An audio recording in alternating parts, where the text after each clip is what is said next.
everyone, thanks for stopping on by. We are very aware that there's a lot to watch on your streaming devices, cable, boxes, etc. The mere fact that you chose to tune into our program means a lot to us here at Health and Family. Today we're taking a look at an issue that has been around for a while, but are folks taking advantage of it?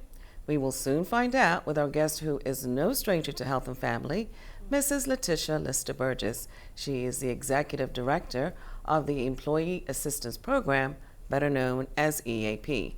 She will be discussing the importance of premarital counseling. So if you're getting married or thinking about getting married, this is the program for you to watch. We welcome you to Health and Family. Thank you for having me. So let's just start off basic. What does a premarital session entail? What is that all about? So the initial session would be getting to understand your story as a couple. How did you meet? What values do you have in common? Where might you be looking to go in your family plan or your relationship plan over the next couple of years? Are you guys really understanding what both of you bring to the table? And what do I mean by that is a lot of the times when we're dating someone, we're looking for compatibility. Yes. You know, so do I like this person? Do they make me laugh? Do they make me smile? Can we get along? However, once you're talking about marriage, things that may not have been so much of a factor, you know, when you were living separate or when you were living separate lives really come into play. And so that's kind of what we're trying to tease out in premarital counseling. Do you understand the things that will be needed in this new stage of your relationship? And what are some things that you may grapple with? How can we give you some tools to navigate that? Yeah, because I'm thinking of when you're dating somebody, usually your best foot is forward and it's like all rosy, and you don't really get to see the real individual, if I can use that. So would you say that's an important reason to have premarital counseling? And also it's great to have a set of secondary eyes. Right. You know, we can't often see ourselves clearly. And we may not even be able to see our partner clearly because we love them. We want to be with this person. A lot of the times I think of it as, if I've already decided that you're my person, then my investment then is, well, how do we make this work no matter what? Versus for someone else, they can look at it and say, hey, here are these things that I see in your dynamic that may be really detrimental to you down the road. Or have you thought about this? Or have you put some things in play to kind of temper some things? And I will even say, just from an individual standpoint, we go into relationships going, oh, well, that won't matter down the road, or it'll get better. It'll get better. You know, as people age, as we age, we sometimes actually become more solidified in our thought patterns, in our value systems, in our behaviors. So in fact, sometimes things don't change. They just become more of the same. Yeah.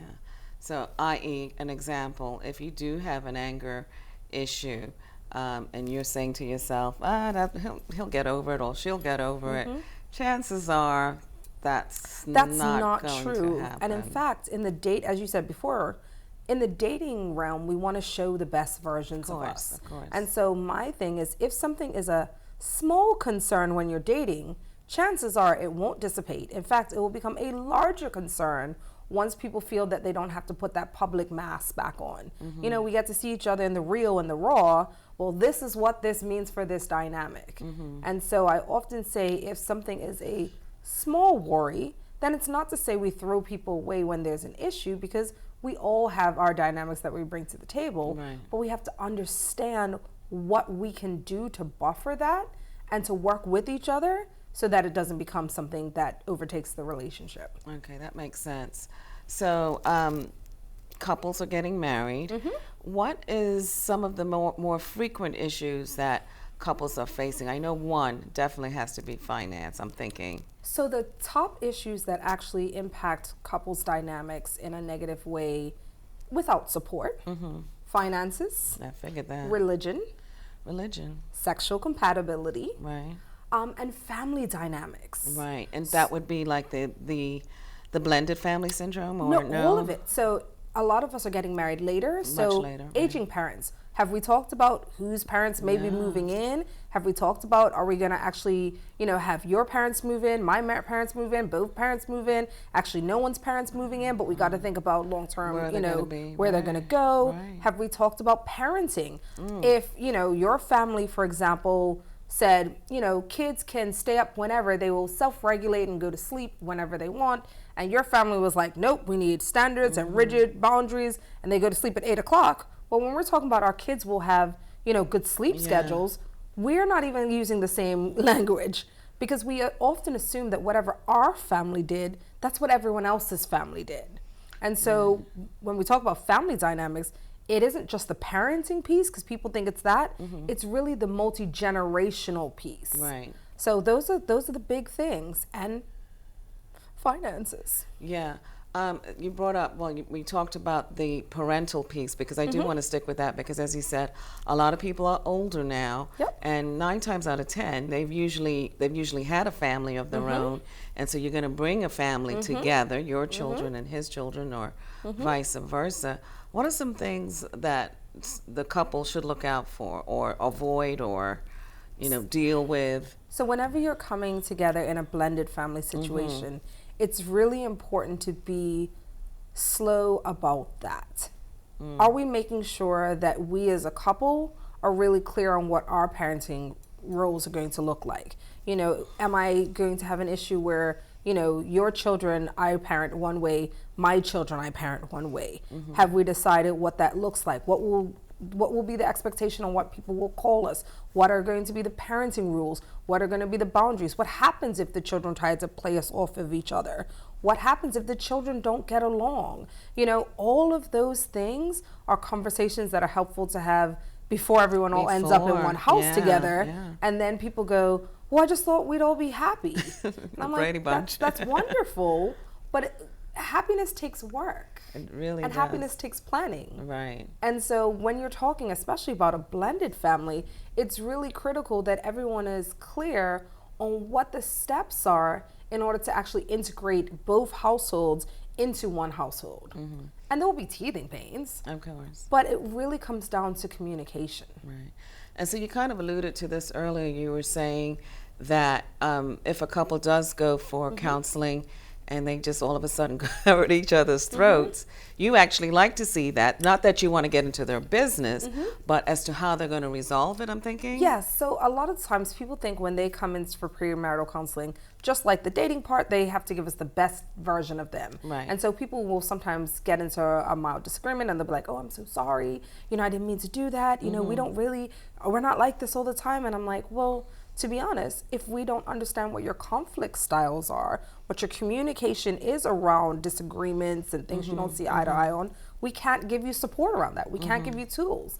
And in fact, one of the biggest issues is often communication styles. Right. So say, for example, I'm someone who is really blunt and direct, and I'm going to tell you how I see it, and then we move on. And you're someone who's more like, actually, can we talk about it in a way that feels more respectful? Well, I may think, I respect you. In fact, I respect you so much, I'm telling you how I feel. I'm being honest. And the other person is thinking, no, you don't respect me because it feels really harsh. Right. Those are different communication styles. We may have both the same intention. I want us to have honesty between us, but the approach lends differently for each party. Okay.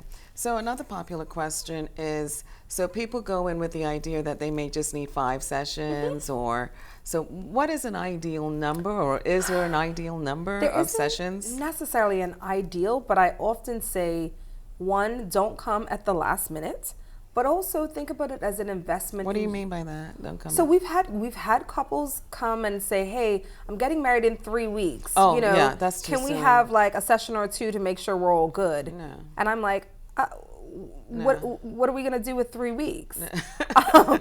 And then they're like, can we see you 3 times a week for the next 3 weeks? So we have 9 sessions. So that's why I answer that way, because sometimes people say, well, if we do 9 and divide it by 3 weeks, we'll just come 3 times. That's not how it works. No.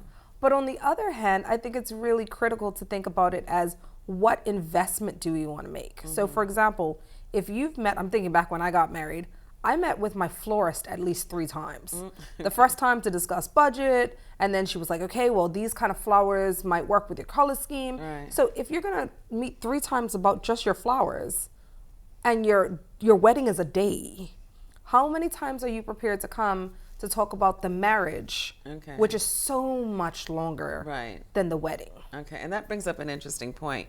I'm sure brides, and I'll not to pick on my gender, but I think sometimes brides just get so caught up in the actual wedding preparation, they're not necessarily looking at the dynamics between the rest of your lives. This is this you need to know how you guys are gonna. Yeah. Communication is obviously big, but you just need to know the dynamics of each other and how you guys are going to work it out. I'm thinking. Which is why I say to people all the time, this is not pre-wedding counseling. Right. It's premarital counseling. Premarital for the rest We of your want to lives. make sure that you have what you need for your marital relationship, not to get you into this one moment.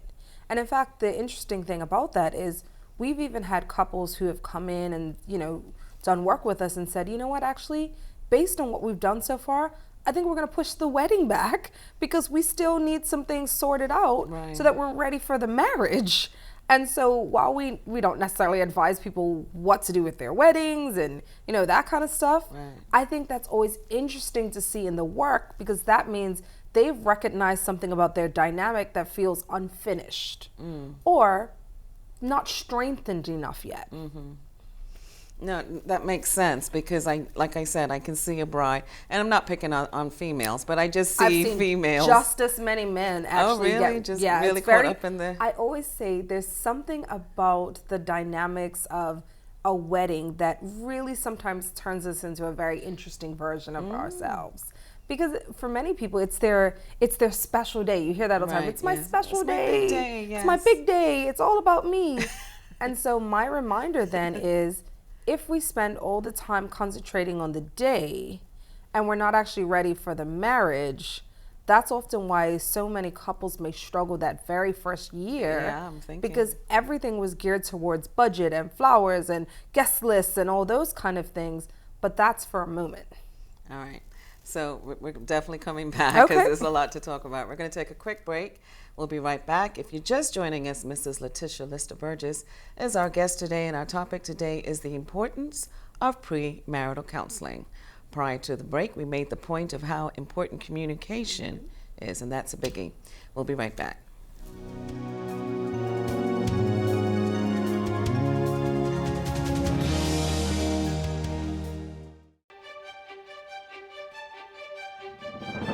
How to apply to become a marriage officer in Bermuda.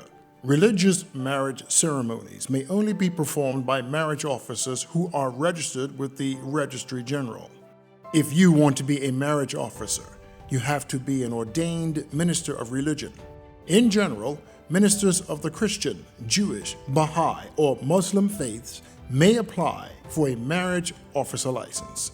To become a marriage officer, you have to complete a marriage officer license application form and send it to the Registry General along with a copy of your certificate of ordination or written confirmation of your qualifications from the senior administrative authority of your religion. The required fee. If you are non-Bermudian, a copy of the Immigration Department's approval for you to perform a marriage in Bermuda. Please note that permission to come to Bermuda to perform a marriage ceremony must be applied for separately by sending a letter to the Bermuda Department of Immigration. There is a fee of $105 to apply for a marriage officer license. For more information, visit the Ministry of Home Affairs at gov.pm.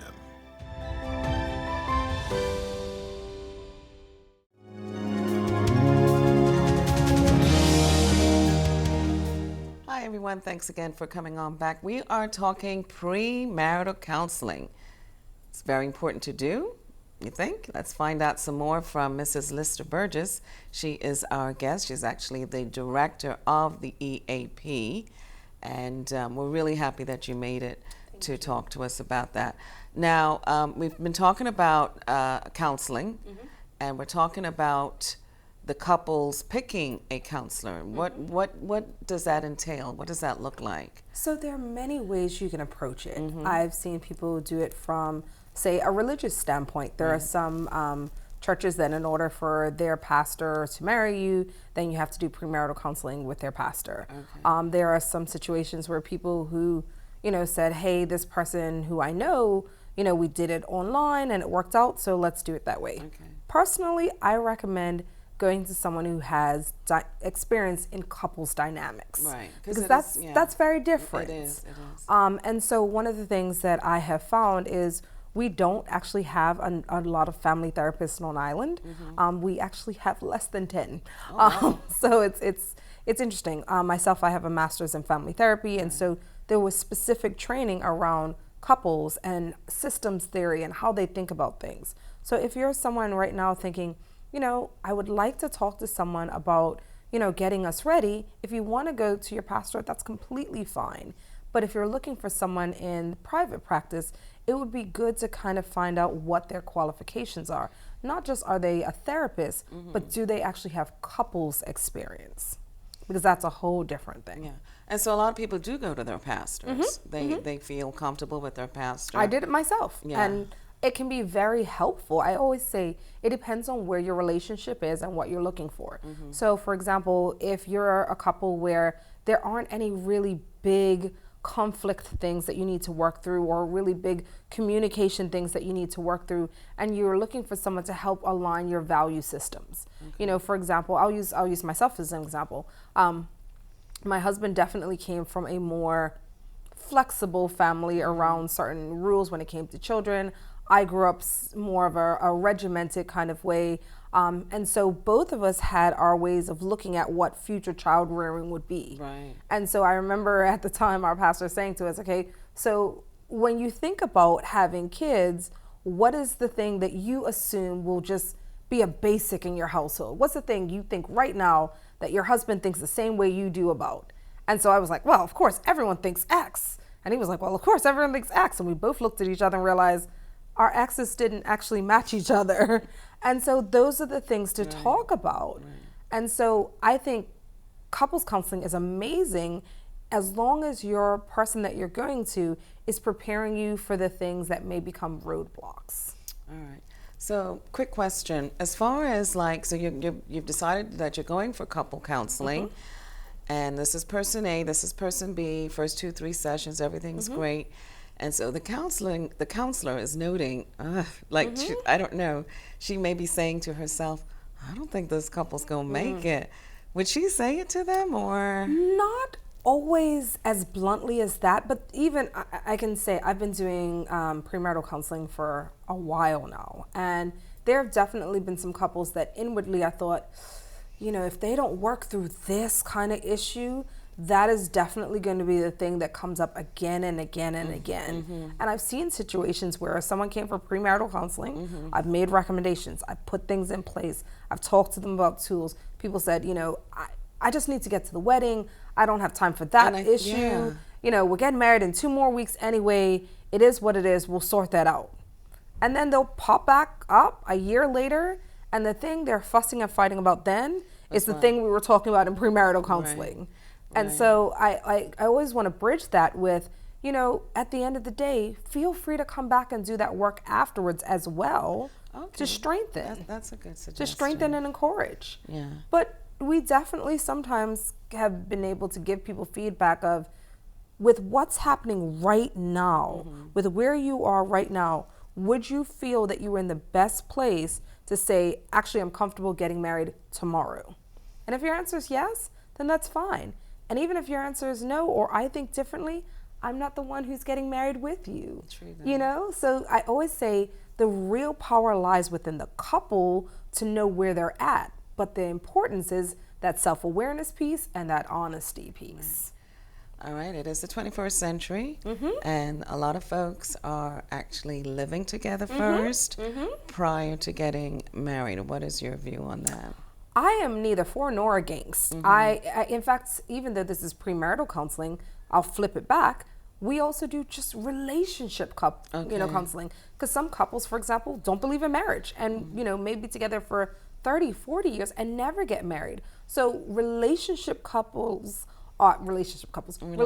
dynamics are really important to understand and work through. Now, if a couple says to me, And that comes down to value system. For example, if one party was like, I don't actually want to live together, that's not what I believe in, but my partner says we can't get married until we live together, so we experience each other and know, you know, what that's like, then that's a conversation around, okay, what's happening with the values alignment that even though this isn't something you're comfortable with, you're willing to acquiesce because you think that's what is needed to move this relationship forward.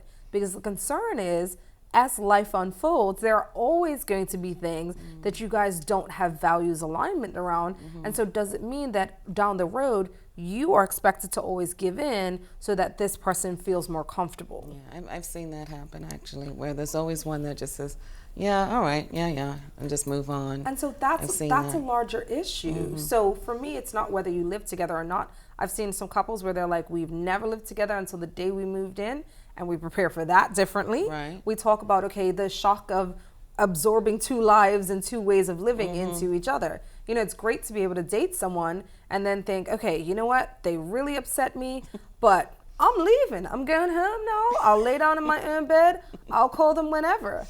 But once there is no leaving, how do we navigate that when, you know, if we're living in a one-bedroom apartment and I'm mad now, am I going to just disappear in the bathroom or the living room?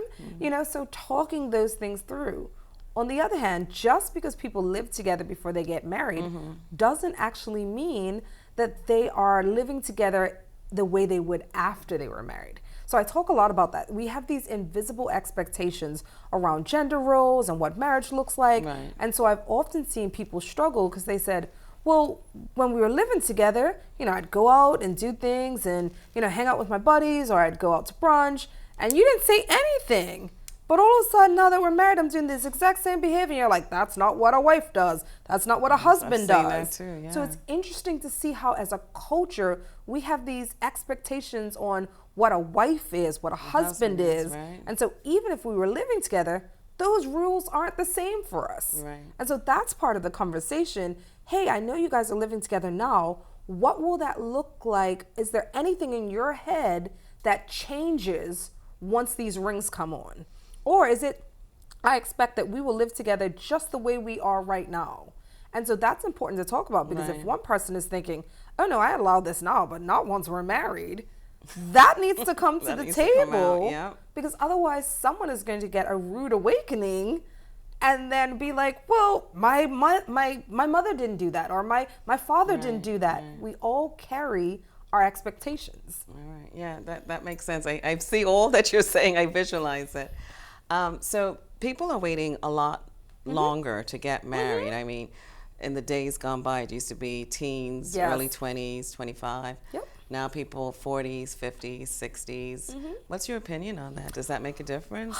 I'm actually a fan of people waiting a little bit longer, because I think it's really important to understand who you are, what you need in order to really join together with someone else. A lot of the times what we would see is people, like say you got married at 17, 18, 19. Sometimes just because you stayed together until you were 60s or 70s, it wasn't that you were happy. It's because there wasn't a culture that allowed for you to separate. Right. And so I often want to talk to people about that mindset of, well, my grandfather and grandmother were married for 70 plus years. Were they happy years? Did they want to be married that long? Were they stuck together or happy together? And so my framework always is, if you give people time to understand who they are and then understand what they're looking for, then when people are ready to emotionally get married, that's a different framework altogether. Yeah. And I agree with you, because as you get older, you get to know yourself. And once you get to know yourself or love yourself, then you can pass that on to another individual. You've spoken about the value system, and you've seemed like you've gone back to that. Just talk to us about that, how important it is for couples that are thinking about getting married. It's key, because we all have what I call our family, you know, templates in our head. And so, for example, what I think of as healthy in a relationship isn't just fed from, you know, my therapeutic learning. It's fed from what I saw growing up, what I saw in my family of So true, origin. yes. And so I'm going to say, well, you know, my parents always just do XYZ and they were happy, so we should be doing XYZ. And someone else might say, actually, well, my parents were happy and they did XYZ. And so the things that we value and the things we see as normal or the things we have as expectations all need to be talked about, because again, if my value system butts up against your value system, that's where that communication piece is critical. For real. Yeah. Because again, we don't have to see anything eye to eye, to be honest, Right. if we figure out what healthy negotiation looks like. So we're about to unfortunately finish, but Oh, no. like, you know that the old adage, opposites attract. What do you think? Do they really attract, or? I think, and I swear by this, I think any couple can make it work if they are actually in alignment around their vision for the relationship. And so, and I use that because my husband and I are opposites on many things. Okay.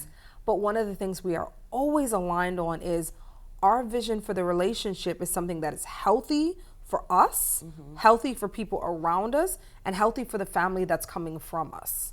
And so that shared vision then allows for, okay, I see it this way and you see it this way. How do we navigate to a healthy place that feels all right for both of us? We don't have to see things eye to eye if the shared vision is what drives all of our decisions. Okay. Contracts, and this, like, I think this is going to be my last question, but contracts, do you think they should be used between couples, or? Oh, you mean like Not, I know you prenups? do. Well, that too. I wasn't even thinking about that, but yeah, that prenups or an actual contract. Well, I promise to do this, and I promise to do that, and so forth, and signing on the dotted line. I think that's wildly optimistic, because also the reality is what matters in this moment may not matter down the road. True that, because And we so get older, yeah, we this change. is it. We may be promising to something, not thinking about what that will change into. So say, for example, I promise that I'm always going to stay a certain weight, because I've seen some people ask for that in I have, prenups. yeah, you're right. Say I have a difficult pregnancy, say I become bedridden, say I break my leg, all sorts of life things can happen that then, quite frankly, would nullify what I promised you in good faith.